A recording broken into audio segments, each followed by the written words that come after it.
So, Doctor Who and the Church on Ruby Road. I liked it. I really liked it.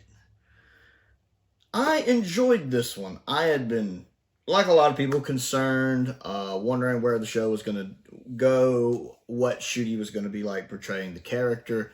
I really enjoyed this episode more than I thought I would. I liked it a lot, actually. And it's because while I had concerns about the new era, I still wanted to go in with an open mind, like I always do when there's a new Doctor. I never want to think, oh, they're going to be the greatest thing ever, but I also never want to think, who's this jerk replacing my Doctor? You know, I never want to go to either of those extremes. But the fantasy element of this story works really well with the goblins and everything happening and them being able to, like, ride the time currents and stuff. Doctor Who's done fantasy before, so I have no issue with that. Doctor Who is very much a TV show that is built on change and adapting, and it really can break genres. It can do different kinds of genres: mysteries, horror, sci-fi, fantasy, because that's just built into the DNA of the show, where you can go anywhere and do anything. But even though we end up in modern day London a lot, as the Big Bang joke theory says. But I really like this one. First off, I really like Ncuti Gatwa as the Doctor. I said after watching The Giggle that it really wasn't enough time to adjust to him in the role. I didn't really have a feel for him. He definitely had an energy to him, but I definitely didn't have a feel for him. I really enjoyed him in this. I thought his voice was going to bother me because I had found his voice a little bothersome in The Giggle, but it didn't at all. I adjusted to it immediately. So I have no problems with that. He really feels like the Doctor. He brings this really good energy to the role that others have had. Like, I want to say energy like Tom Baker and Matt Smith, but I don't want people to think I mean he's being Matt Smith or Tom Baker or David Tennant, because he's not being them. He just has their kind of energy, or like Patrick Troughton's energy. Excuse me, which I really, really liked. He was able to nail some of the humorous bits really well, some of the sad bits well. He very much ran the gauntlet of emotions during this, from being serious to being solemn to being concerned, and he was hitting every point as an actor very well. I love when he's talking to Ruby when they're tied up in the ship, and he talks about Houdini. I thought that was a really cool, because the Doctor in Classic Who referenced Houdini. That was really neat. I also enjoyed the bit when she calls the goblins time travelers, and he's like, yeah, no, they're not time travelers, please, they don't even deserve that title. Like, some people might have been off-put by that he could be so dismissive of it. But I'm sitting here thinking, I could see Tom Baker and John Pertwee reacting the same way to that. Of, why, they're not time travelers? No, they just ride the current winds. Time travelers, they don't know the first. Like, I very much, felt like that was a Tom Baker moment, or a John Pertwee moment, where he would be chastising her over something like that. So that kind of helped draw me to him. I really felt like he owned the role. And again, it's hard to judge a Doctor on one story, on just their first story. But it's not the first time a Doctor has slipped right into the role. Well, Tom Baker was very much the Doctor in Robot. Matt Smith was very much the Doctor in The 11th Hour. Christopher Eccleston was very much the Doctor in Rose, which seems more applicable here. But I really enjoyed Ncuti as the Doctor, because I felt firmly invested in him being the Doctor. I loved the scene when the Rose is on the ladder, and he's like, why are you on the ladder? Yeah, you just saw a ladder, hopped on that. Yeah, I'll go for that, babes. I love the way. And then, of course, he immediately runs and jumps on the ladder, because that's such a Doctor thing to do. Again, I could picture 4 or 3 saying that, or 9 saying that, or 8 saying that, and then running and jumping on the ladder with her, and then and them sharing a laugh about it. That feels like a very Doctor Who thing to do. So I loved that scene. I love the gloves. A nice little callback to 3, because we know 3 is a bit of an inventor. So I enjoyed the little gloves. That was pretty cool. I really liked Ncuti's energy. Now, this is an interesting story, because we have a Doctor's first story that really doesn't feel like a post-regeneration story. It really does feel like it picks up a little bit after Gatwa has been the Doctor. This doesn't feel like it takes place right after The Giggle. And I'm sure Big Finish is sitting there watching that going, we're gonna do another post-regen story, guys. I guarantee you. But, you know, he's already got an outfit picked, and I know he's going to be wearing different outfits. He's already got his Sonic, and he feels like, his doctor feels a little like he's lived in that form a bit. He feels very comfortable with it, very aware of his personality in it. So it doesn't feel like a post-regeneration story at all. What I do love about this is that I tend to love when a doctor's first story has them moving, has them on the go. I don't tend to like post-regeneration stuff a lot when they're sidelined or injured, a lot of it. You know, I love the fact, the 11th hour. I love the 11th hour because Matt Smith is mostly on the go. I love Rose because Eccleston is on the go, even though I also don't consider that a post-regeneration story. Robot because Tom is almost immediately on the go. So I like that here, that for Shooty's first story, he's going, he's moving, he's in it. There's a lot of action. I enjoyed that. That clicks really well. I haven't quite adjusted to Ruby Sunday yet or really formed an opinion on Millie. Again, I'm in the States. I'm not really aware of her. I don't watch EastEnders. I don't dislike her by any means. I'm a little frustrated with the companion being someone from modern day Earth trope. But since this is a big reset for the show with them rebranding as season 1 and trying to bring in a new audience, I understand why they went that approach. I do hope in the future they'll branch off from that like Classic Who did and get an alien or somebody from the future or somebody from the past. There is a little bit of a mystery box with her, which at first really bothered me when news got out about that, because I am kind of tired of companions being mystery boxes. Like, we had some of that with Amy, a little, I guess, kind of with Amy and the Pandoric Opens and all that. We had a lot of that with Clara. I really didn't want a mystery box companion. But while there's a bit of a mystery box to her, it doesn't feel slammed in my face. Like, it's not like, mystery box, what's the mystery? What's the mystery? I mean, it does it in this organic way that makes you organically go, I wonder what's going on with her. Who is that shadowy person dropping her off? Why are they dropping her off? But it does it in a way that doesn't annoy me. Like, I was never mad about it. I was very surprised when the doctor didn't go confront the mother that was walking off, when he just kind of let that go. I was very surprised by that. I enjoyed the story itself. The special effects look really good, by the way. I liked the special effects. The scenes with Shooty and Millie together are great. They have good chemistry as actors. They have good chemistry as characters. I liked meeting Shooty's family, her mom, and her grandmother. I love the name Cherry Sunday. That's just awesome. I thought the actors playing them did a good job. It felt weird to me that when time got altered, where her mom became much more introverted and drawn down and sad. And I'm like, really? Ruby had this effect of her, of bringing her out and making her this happy person? Almost like a reverse Horcrux. You know, her presence being there made people better, just being around her. I wonder if that is a plot point we'll see going forward.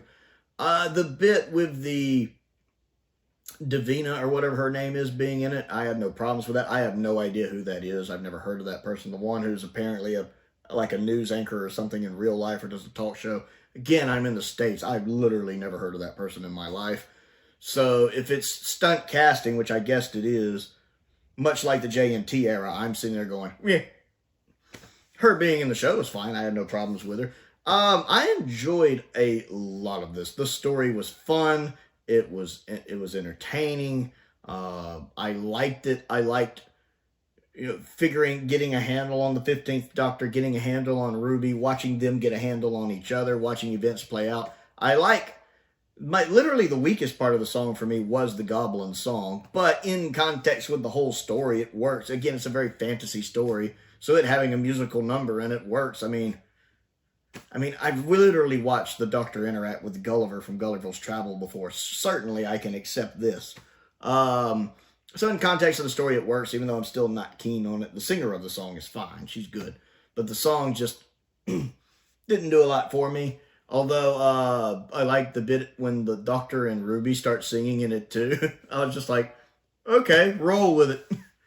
The way the Doctor stopped the Goblin King with the gloves, and then I like how the gloves really tie into the story a lot.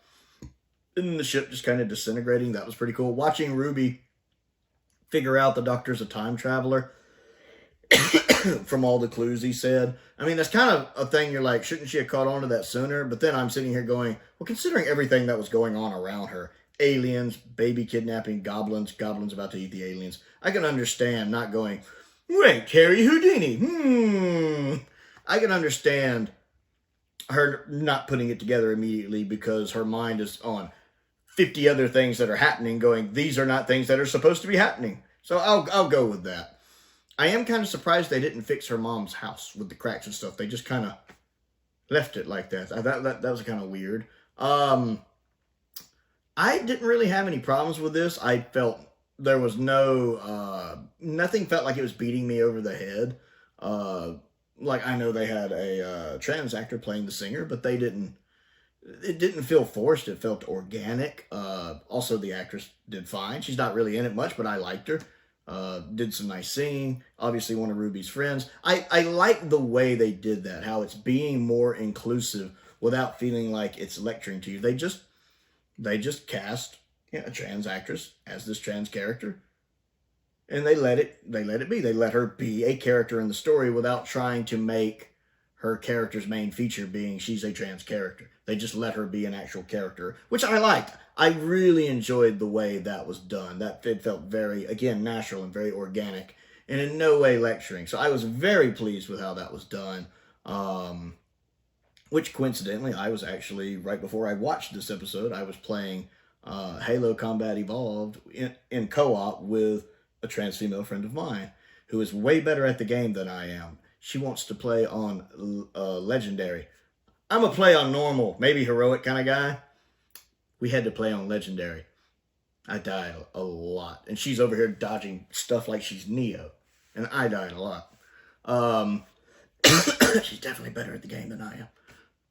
But back to Doctor Who. Very pleased with how it turned out. There's also the one comment where he mentions him and Houdini having a hot summer together. It's interesting because you can look at that in different ways. You can look at it as, oh, they had a hot summer together.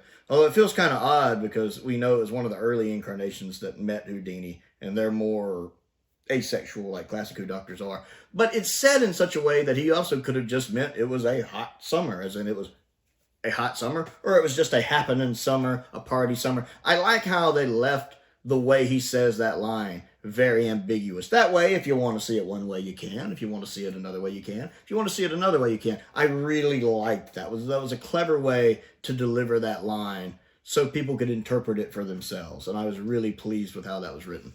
I really like this story. Now, do I have high hopes for the new era? Again, too early to say because Christmas specials are kind of their own thing. They have a very different feel to them than regular episodes during a series. You know, they have, you look at all the Christmas specials, they feel different. They feel more magical. They feel more fantasy-like.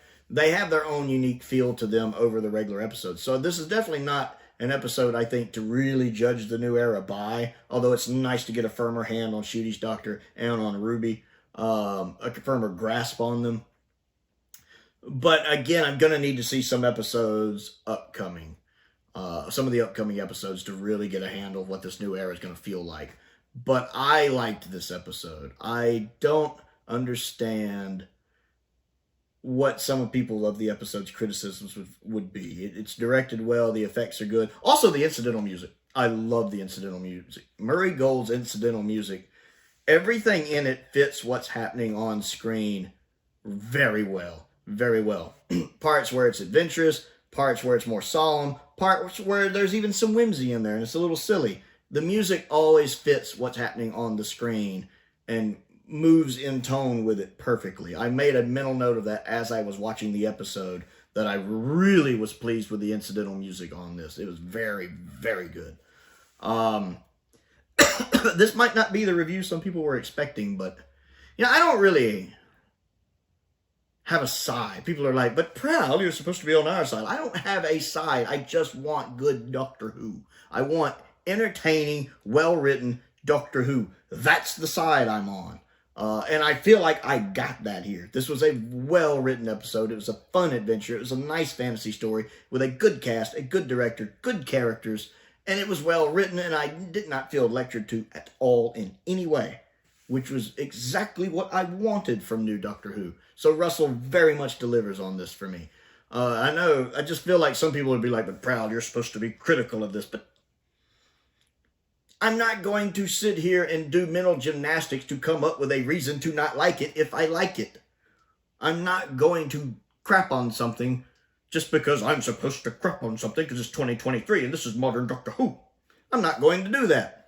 Why would I want to do that? Why would I want to go through the trouble of making myself unhappy about something when I don't need to? I liked it. It was good.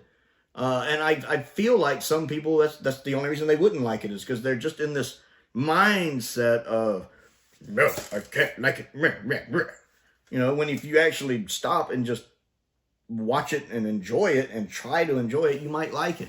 Now, I'm not saying you have to like everything they give you. I had issues with a lot of the Whittaker era. Of course, to be fair, there's some of the Whittaker era I like. Series 12 has a lot of good episodes. But, you know, I never criticize the Whittaker era because as a classic Doctor Who fan, I'm supposed to criticize the Whittaker era. I criticize the Whittaker era and episodes in the Whittaker era and the 13th Doctor because I have valid issues with them, which I have talked about numerous times on the channel, and things that bugged me. I don't have those with the Church on Ruby Road. I enjoyed it. I have no real issues with it, so why would I try to find some and be unhappy if I'm actually happy and I have an episode of Doctor Who I liked? So, very, very impressive. Great work from Russell T. Davies and the rest of the cast and crew. It does have me excited to see what we're going to get next. I would like to know what you think of the Church on Ruby Road. Comment down below and let me know. Other things to do. Don't forget to click the like button and the subscribe button and the bell for notifications so you never miss out on another video. I also have a Patreon if you would like to support what I do. There is a link to that down in the description below as well. Several different tiers there to choose from with all sorts of rewards and stuff. I want to give a shout out to some of my top tier patrons, Stephen Crane, Colin Coney, and Finn Perkins. I appreciate their support, as I do the support of all of my patrons and all of my YouTube members as well. I also have a P.O. box if there's anything you would like to send me to look at and review. A link to my Amazon wish list is down there as well. Most importantly, thank you for watching. So, Doctor Who, the Church on Ruby Road. I liked it. I really liked it. Ooh. Hold on. There we go.